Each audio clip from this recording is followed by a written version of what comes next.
Good evening, everyone, and welcome to another edition of our Justice and Pieces guest speaker series. Today, we are joined with Saahil. Saahil, first of all, thank you so much for joining us, and maybe you could tell us a little bit about yourself and the two practices. And thanks again for taking the time to speak with me and my students and everyone listening. Sure. Thank you for having me today, John. I'm glad to be here. My name is Saahil Kaushall, and I am a licensed paralegal in province of Ontario, and I am also a registered Canadian immigration consultant.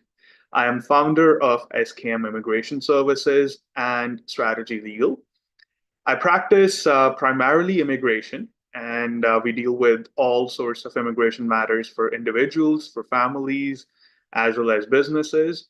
We help them navigate through, their immigration journey, be it study permit, be it permanent residency, inviting your parents, and until citizenship. And in terms of businesses, we also help businesses bring in clients from overseas or help with their existing clients to maintain their status in Canada, as well as we help businesses establish in Canada and grow their businesses in Canada from overseas.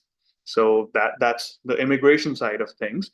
And I also practice, in small claims court, landlord tenant board, and provincial offenses matters. So, in terms of immigration, obviously, in of itself, there's many different issues, right? You can be doing, Right. immigration applications, refugee applications, appeal. So, what is kind of if there's what comes on your desk more often than not, what are the types of matters that you're finding yourself dealing with more these days? For sure. So lately, with a lot of immigration changes happening to immigration law, immigration regulations, I have been seeing people who are within Canada seeking permanent residency. That is my top clientele, who are struggling, who are already within Canada, either as a student or as a worker, and figuring out their pathway to permanent residency, which has been tough lately. And I have been helping a lot of those clients. Secondly, with businesses seeking to bring in more workers, so LMIAs or intra-company transferees, those are again something that I practice a lot in, and we do help people with inadmissibility issues, and if they have a criminal record, and which is affecting their admissibility in immigration applications, we do help those candidates as well. So, yeah, in terms of, I mean, I know obviously working in both private and public colleges has been big changes, and a number of my students who are international students or others Right. in the respective places are concerned about, well, what does this mean to us right now, if we're partway through a program, or if we were relying on getting postgraduate work. Can we still do it? Can we get these permits? Or what if we don't find work afterwards? How long do we have before we have to leave? Things of that nature. So maybe you can kind of clarify, maybe starting Sure. generally, and then we can look at some specifics about what are some of those changes that impact international students Mhm. who are already here studying in terms of the programs, whether at a public or private college. And I know there's all these things about uh, numbers, and certain places get certain ones, and that affects Definitely, future definitely. students. But I mean, let's start Yes. maybe with the current ones first. No, for sure. So major changes have happened to potential or future students. The people who are already within Canada or international students who are already studying are not affected as much by these changes. So primarily, I'll start with PGWP eligibility. A lot of people who started their program after May 15th of this year, and if they are in public-private partnership college. So, public-private partnership is like if a college has a smaller branch or partnership with a smaller college, private college, and they have a curriculum agreement with them, and they're offering diplomas or certificates from the primary or public institution, they are no longer able to obtain PGWP. So if you're studying in any of these partnership colleges and you joined after May 15th, you are not eligible for PGWP. But if you joined before May 15th, who are studying in these colleges, they're still okay. So those students don't have to worry about their PGWP eligibility. So the 15th May marker is something that decides if you're able to get your PGWP. And on top of it, public colleges always have been eligible. And even in future, I have been getting a lot of questions that, okay, my college, like, Sheridan now, it has three campus locations. One is in Mississauga, one is in Brampton, one is in Oakville. So does it mean that the Mississauga campus, which is a smaller campus, if I'm studying there, I won't be able to get postgraduate work permit? And the answer to that is no, because you won't be affected. It's a public college. They could have three, four multiple campus locations. As long as you're a student of public college, your eligibility is not affected. Whereas if you're studying in a partnership campus where the public college has a partnership with private college, that's where these rules apply. And private colleges alone, like just the private college alone, was never eligible for PGWP, and it remains the same. So I think this pretty much sums up how the current students are being affected. And if we talk about future ones, there has been implementation of cap on study permits. So IRCC has come up with a certain number, which is close to 300,000 that they're going to take in every year. And that has been divided firstly into provinces, and then individually, provinces are responsible to divide the number amongst all the designated learning institutions, the colleges and universities. So basically, it's in the province's hand to allocate the number of study permit applications every single college or university in their province can take. So that, again, if you're in a public college, if it's a good institution, there's not many problems around it. The only thing is there's one added document that, once you apply for offer to admission to any college, you have to attain provincial attestation letter. The international students will now have to get provincial attestation letter, which ensures that province is that not province, basically the college or university is basically within their target number of the students that they can take in, and there's a spot for them in the college or university that they're applying for. So that's how that works. And yeah, so anybody who's coming in future, they should be avoiding private colleges. They should be avoiding public-private colleges, because if you now start to study in any of these institutions, you will definitely not be getting work permits. But if you're in future coming to study in a public institution, you will get a work permit. Everything remains the same. The only added step is that you get a provincial attestation letter, and that too is given to you by college. It's not an extra step for student. It's just that once you pay the fee, the college themselves get the provincial attestation letter. Well, every province has a little bit difference in how you get it, but more or less it's the same. So then, just to confirm, for example, let's say someone Mhm. accepted an offer of an acceptance uh,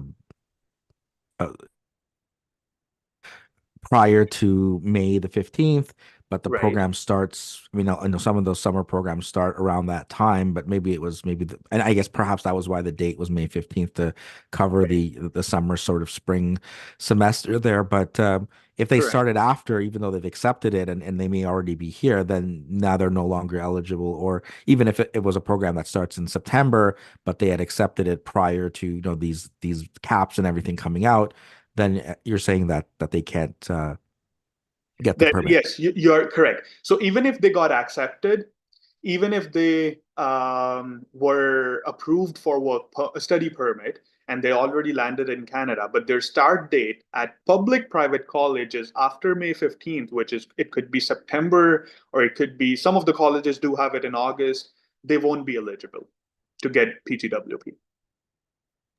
Now, in terms of a PGWP, what happens? I mean, again, after you do perhaps, part of finishing off a program, you get into doing some work, Right. and how long in terms of between that permit and then seeking, as you said, permanent residence? Some people will then look at other options because they're already here. They've enjoyed their time as students working here. What Right. what happens before that runs out and then they have to figure something else out? Otherwise, that they're out of status here. Sure. So usually a student who studies for 2-year program or 2 1-year programs, they are eligible for a 3-year post-graduation work permit, right? It's open work permit where they have ability to work with any employer anywhere across Canada. So, depending on the situation of the student, a lot of students who have, let's say, bachelor's degree from back home and have some work experience from back home, at least 1 year, I would say, um, they can be eligible for permanent residency as soon as they graduate as well, right? And if you do not have that, like you do not have a bachelor's degree, you do not have any skilled work experience from your home country, then usually what a student will have to do is that they finish their education, they get on to work permit, they have to find a skilled job because, in order to be eligible for permanent residency, you do need, for majority of the pathways, 1 year of skilled work experience. So skilled work experience could be any supervisory role, or let's say for paralegals it could be job as a legal assistant, job as a law clerk, job as a paralegal itself.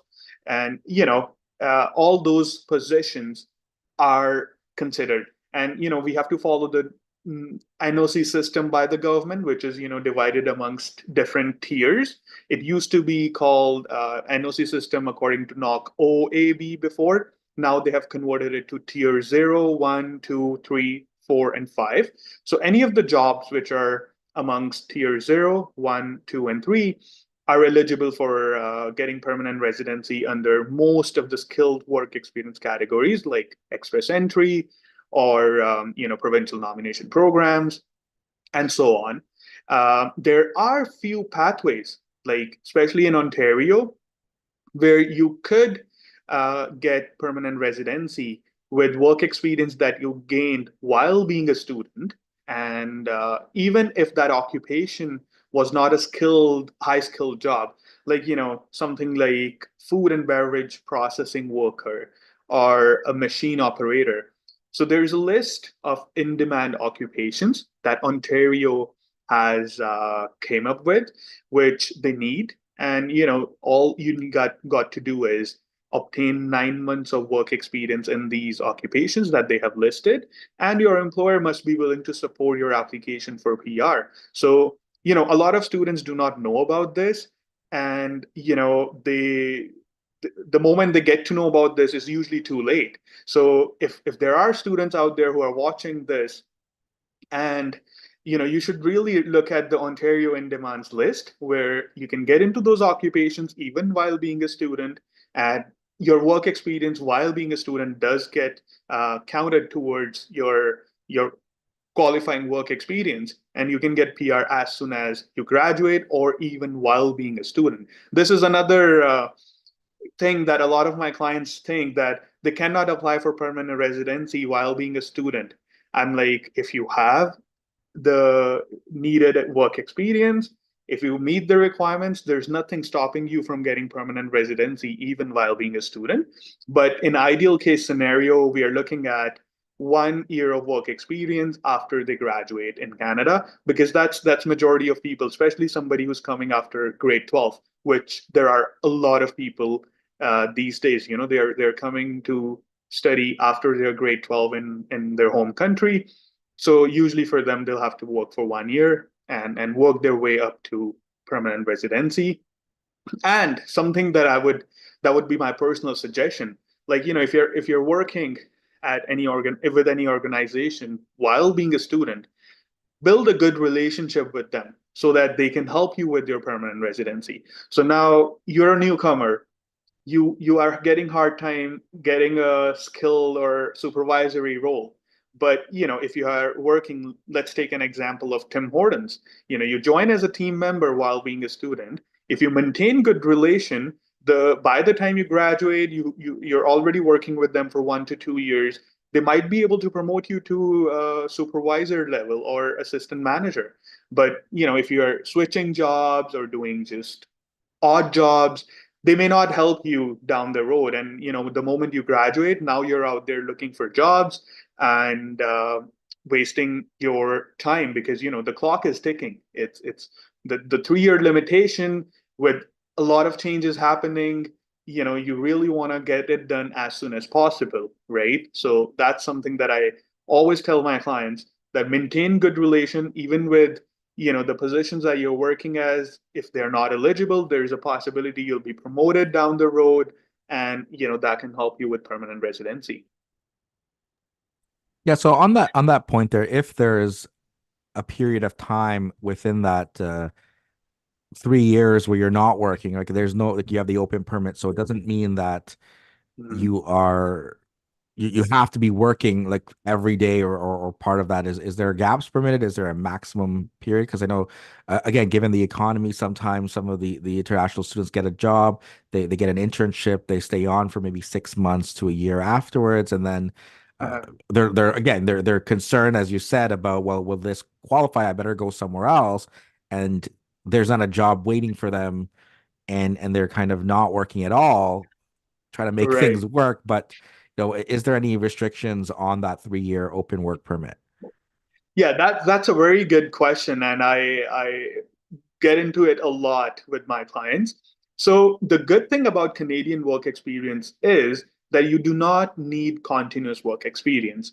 Um, you know, the Canadian experience class for express entry, that they have this flexibility, I would say, that you can club work experience from multiple employers, right? So let's say over the period of 3 year work permit, if you only have to meet 1 year requirement, you could be working 3 months with one employer, 6 months with another. Even if there are gaps, everything is acceptable. And on top of it, even if your occupation is different, that is also acceptable, as long as they again qualify under the right tier 0, 1, 2, 3. As long as the jobs are under the eligible tier codes, you are eligible with even multiple roles, multiple companies, and with the gaps, it's all eligible. And another thing a lot of people, students specifically or workers, are not sure about is, do I need a permanent full-time role in order to be eligible, specifically for express entry, which is the most common pathway? um, the answer to that is no. As long as you are working minimum of 30 hours a week, immigration considers that as a full-time work experience. Because, a lot of companies, because of their internal policies and, for the benefit purposes, they do not consider a worker full-time if they're working less than 35 hours a week. But immigration considers you full time if you're working more than 30 hours, regardless of your full time, part time status with your company, because company has its own policies. They're working around things. Every organization works differently. You don't have to be a permanent full time employee in eyes of your company. You gotta be permanent full time in eyes of immigration, and immigration considers you full time if you're working more than 30 hours a week. So that is something to note as well.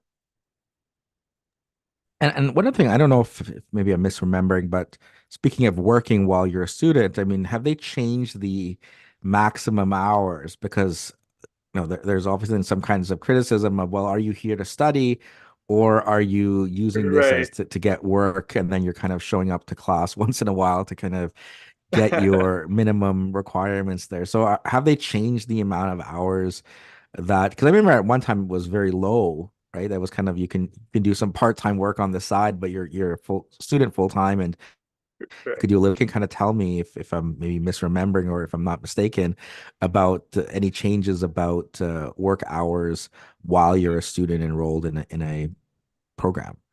Definitely. So for longest time, the hourly limit is 20 hours a week. So any international student is eligible to work 20 hours a week, while they are in their school. they are eligible to work for 40 hours or more than 20 hours on their scheduled breaks. Like, if they have official break from their school, they can work full time. And they can also work full time if they're working on campus. So, teaching assistants or any jobs on campus, you can still work more than 20 hours. But that has been the limit for the longest time. During COVID, with a lot of businesses suffering and a lot of people requesting, or basically a lot of international students requesting higher hour allowance because of high cost of living and so on, immigration gave the temporary rise to this limit. They were allowed to work full time for a certain period of time. If I'm not mistaken, it was probably from 2022 until 2023, and or yeah, 2023 end, that they were allowed to work more than 20 hours, which was like full time. There was no limit. And now, in today's situation, they have been allowed to work 24 hours a week. So they raised it from 20 to 24, considering that if they're working full time, I mean, if they're working at a 8 hour shift, they can do three shifts, and that would count for 24 hours. And this is going to stay now. That's what the minister has announced. And yeah, there has been a lot of criticism around that, around being full time. And a lot of my clients do come up to me saying that yes, it's a challenge between basically being able to afford living and then also being able to focus on their education full time, right? It's a whole can of worms that we don't want to really get into, but yeah, for now it's 24 hours as of today. Now, in terms of people that maybe you can kind of walk us through generally some of the process involved on your end.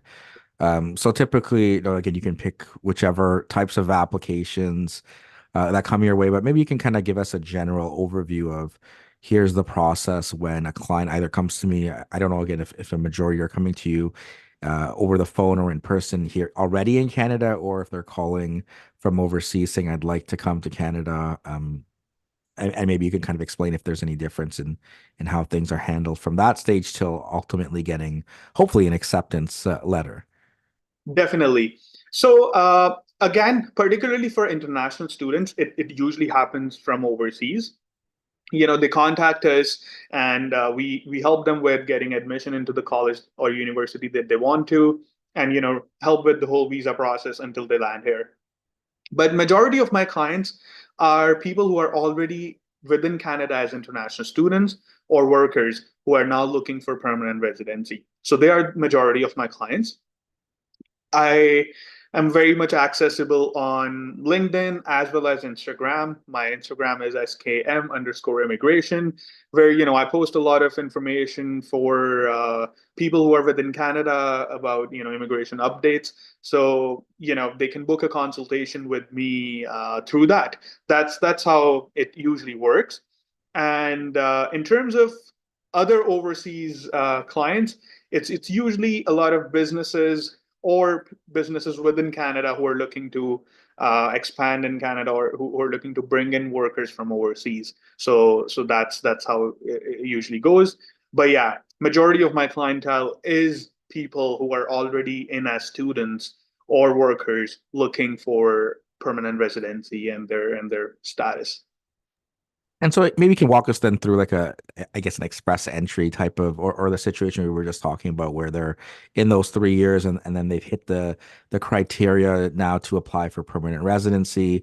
Right, They come to you and they say, how can I stay here permanently? What's kind right. of the process and the timelines and the important information to know for anyone that may be going through this process right now? Sure. So lately, with Express Entry, there has been a lot of uncertainty that, so I'll start with briefly explaining what Express Entry is.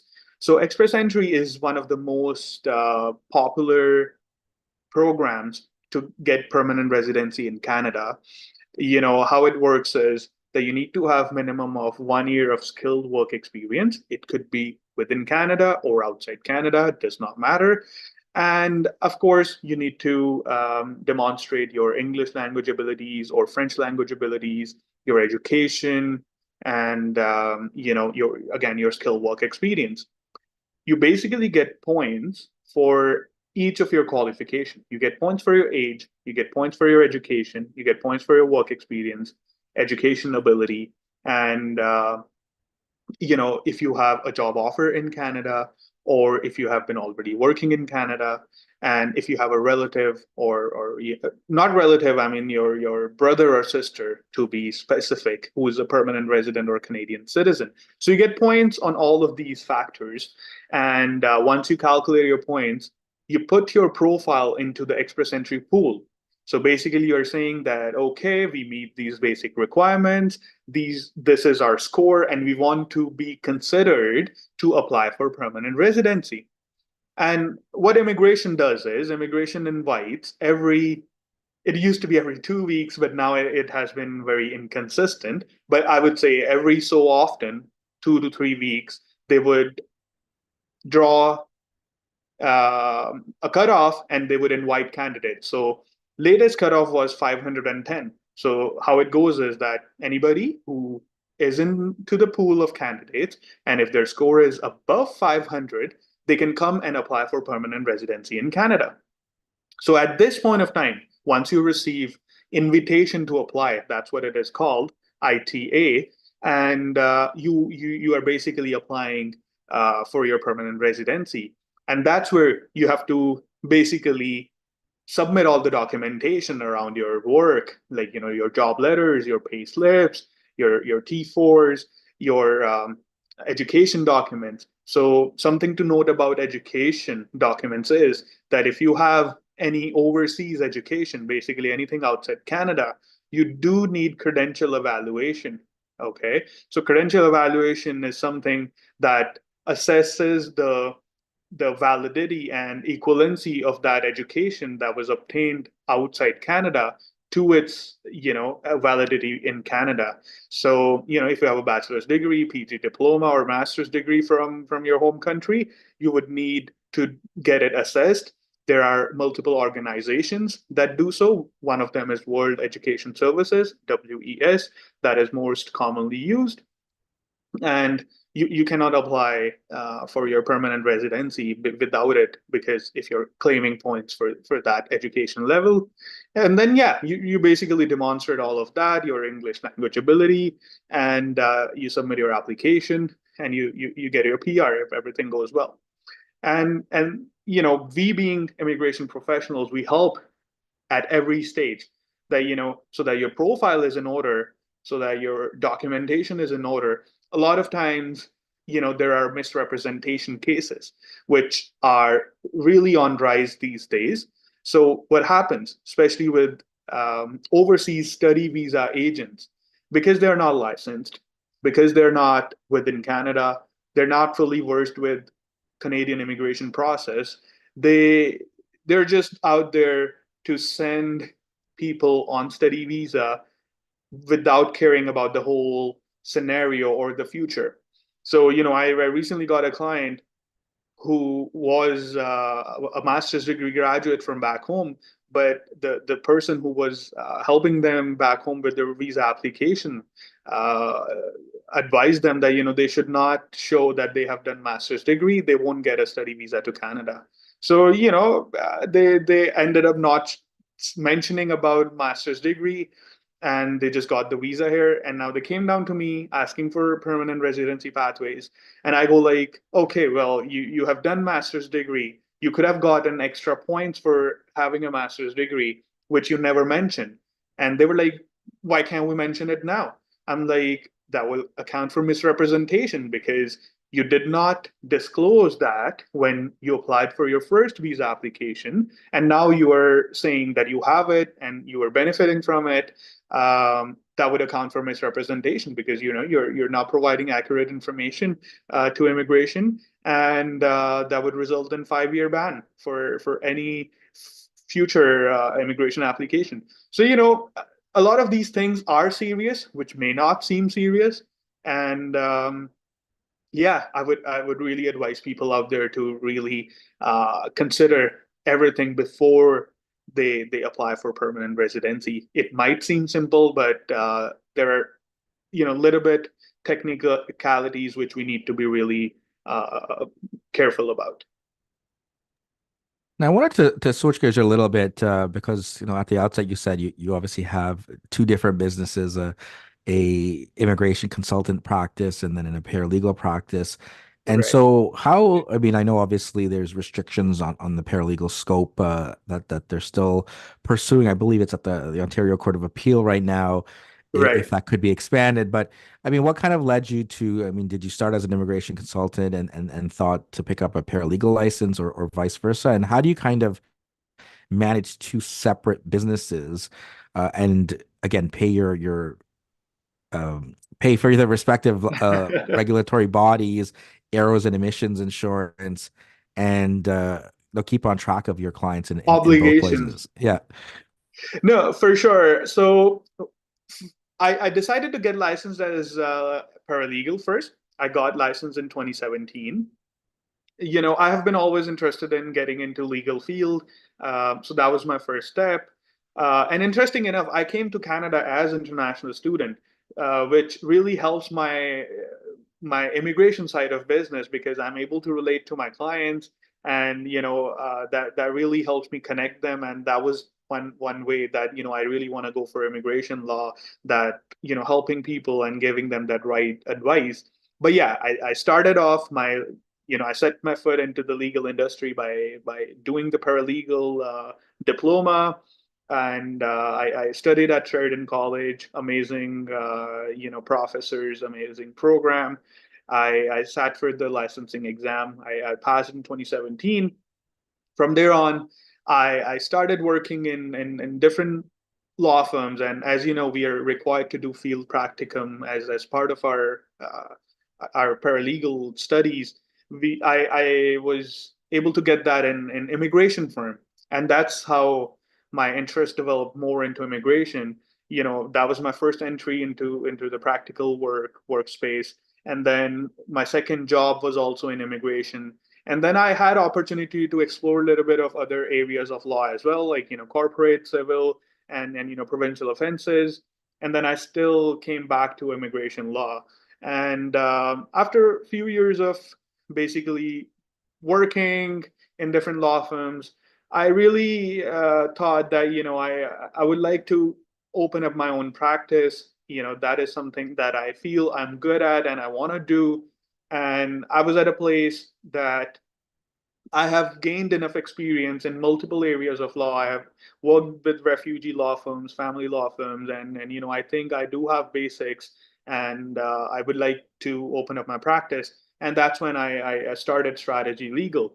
And then as you mentioned, the paralegals have been look, looking for higher scope or expanded scope of practice in immigration law.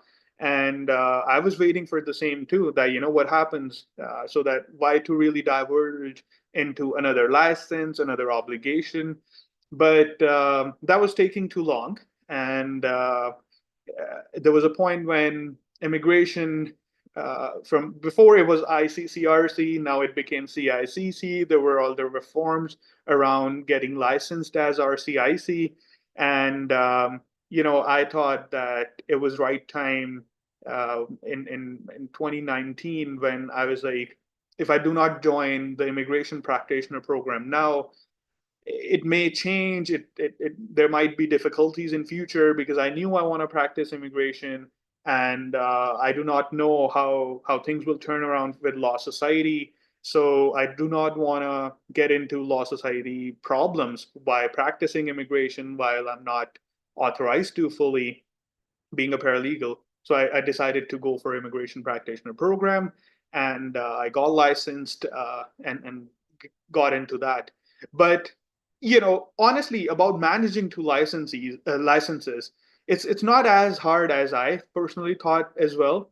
I try to keep different practice management softwares for both of my practices.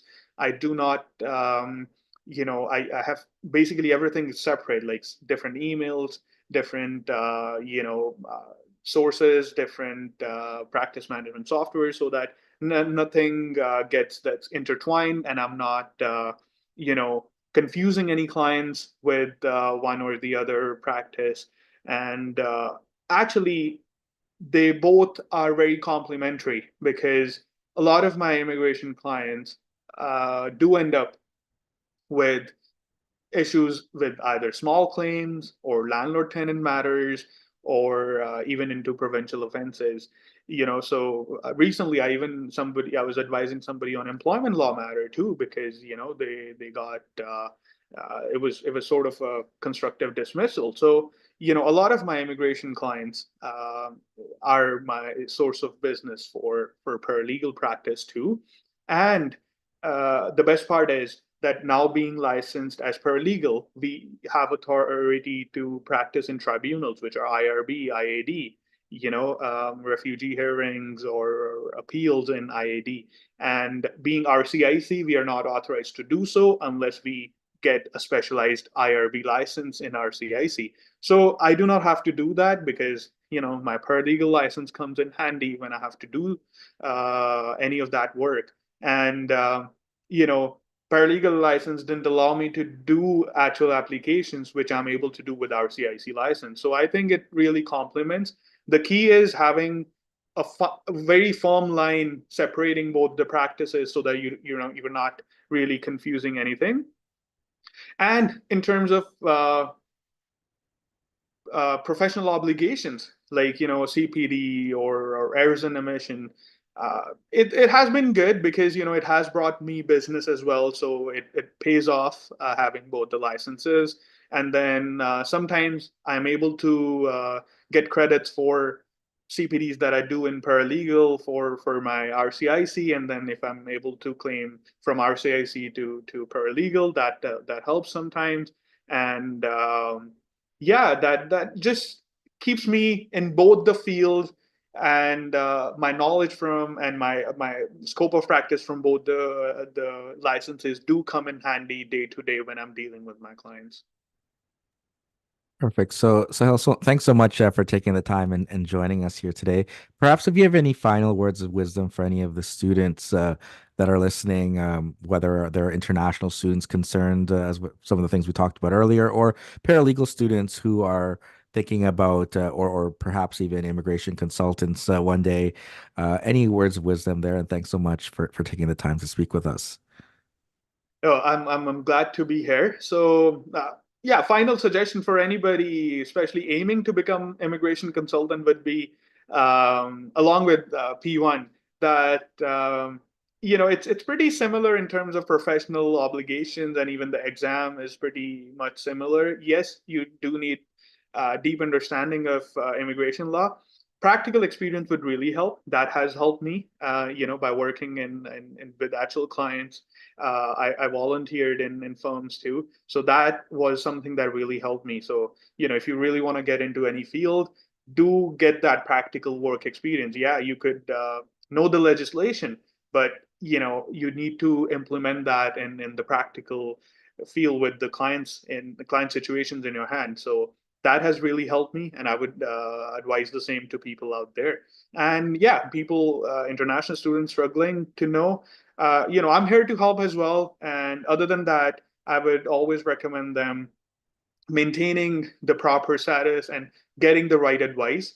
Do not follow your friends, or people who are not a professional, because their situation could be different than yours, and you end up in wrong direction. So always seek right and professional advice. And yeah, I wish good luck to everybody out there. And thank you, John, for having me today. It was really great to chat about everything today. Perfect. And again, I look forward to one of the other things. I guess shout out to the Entrepreneur Nation, right, for being able to connect and probably, I mean, a good also thing there for students to know the importance of networking, right? That you never know where you're going to run into people, and where that is sort of exponential growth, right? Because From there, you Sure. meet this person, and this person refers you to somebody else, and everyone could be a potential source of business. No, for sure, for sure. Not just business, great source of connecting with like-minded people and great source of knowledge that you can rely on. So definitely networking is key. Perfect. Thanks once again, and thanks for everyone for tuning in. Take care. Thank you.